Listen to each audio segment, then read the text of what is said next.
Shalom, shalom. Bwana Yesu asifiwe sana na wasalimu wote katika jina la Yesu Kristo. Hapa tena ni Mama Francine Kamikazi. Na nilikuwa na mazungumzo na baadhi ya mabinti zangu tukati tunazungumzia kuhusu mali. Kwa sababu imekuwa kuna shida kubwa sana kuhusu mali za wanandoa. Yaani hii video ni kwa wale wanandoa ambao hufanya kila kitu kwa pamoja.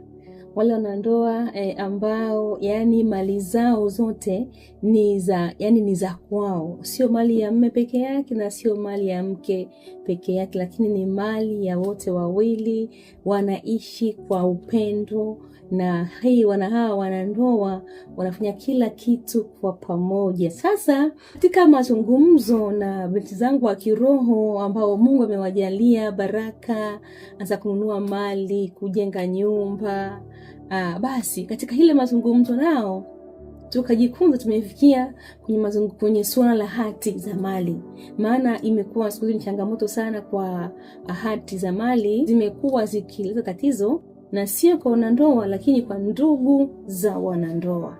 Basi kazungumzia kuhusu majina katika uandikishaji wa majina kwenye hati za mali. Kwani ni ipi namna sahihi? Ni ipi namna sahihi ya kuandika majina kwenye hati za mali? Kumbuka hii ni kwa ajili ya wale wanandoa ambao wanapendana sana, wanaaminiana na mambo yao yote wanayafanya kwa pamoja. Kwa nilipoulizia maswali, wengine wakasema kwamba majina yote yako pale, lakini kuna mmoja ambaye alijibu lake likatufanya tutoe hii video. Alisema ya kwamba mimi na mume wangu kwenye hati za mali zote tumeandika, hebu nitoe mfano wa jina la Mr. Tembo. Akasema mimi na mume wangu kwenye hati za mali zote tumeandika Mr. and Mrs. Tembo. Mr. and Mrs. Tembo.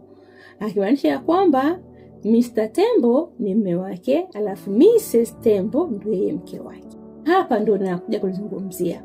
Na sio peke yake, wanawake wengi tunawaamini waume zetu sana, na sio makosa, ni lazima tuwaamini. Maana huwezi kuishi na mtu ambaye hauamini, si ndio? Sasa shida ambayo hipo sio mume wake.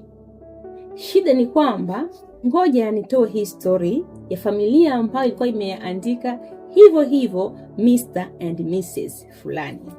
Nimewahi kuhudhuria story ya baba mmoja ambaye alipata na shida.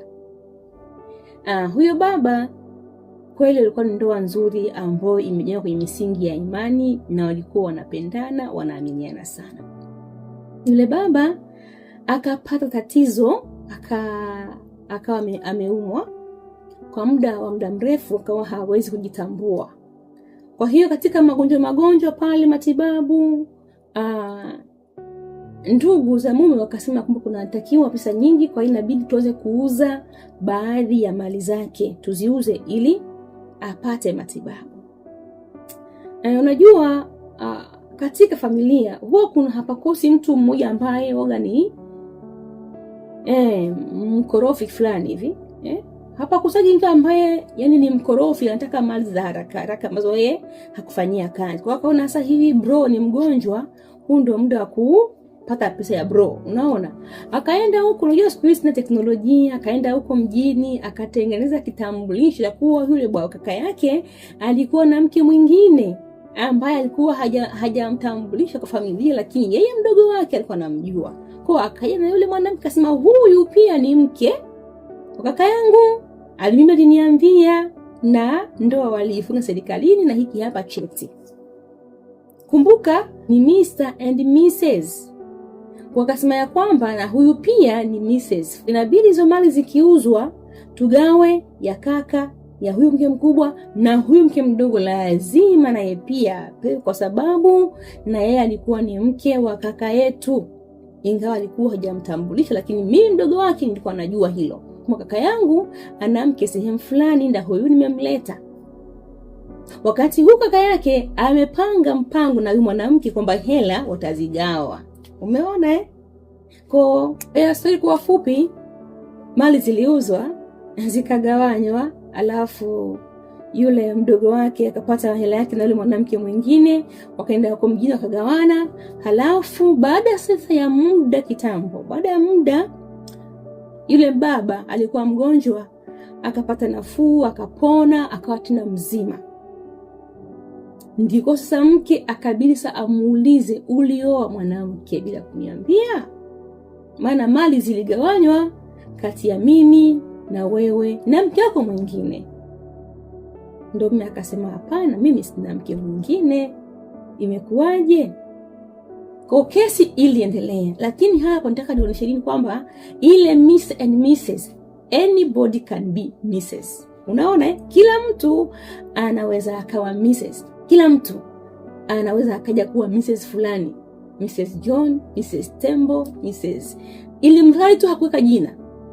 Kwa hiyo hapa yule mama angetakiwa waweke Mrs Tembo, Mr Tembo fulani na Mrs Tembo Evelyn. Kwa mfano, Mrs Tembo Evelyn, Mrs Tembo Asha, aweke jina lake. Kwa hiyo wapendwa, ndugu zangu ambao mko mnaandikisha mali, sijui mnaandikaje, ni vizuri kupendana, lakini tatizo inaweza ikatokea ndani au ikatokea nje.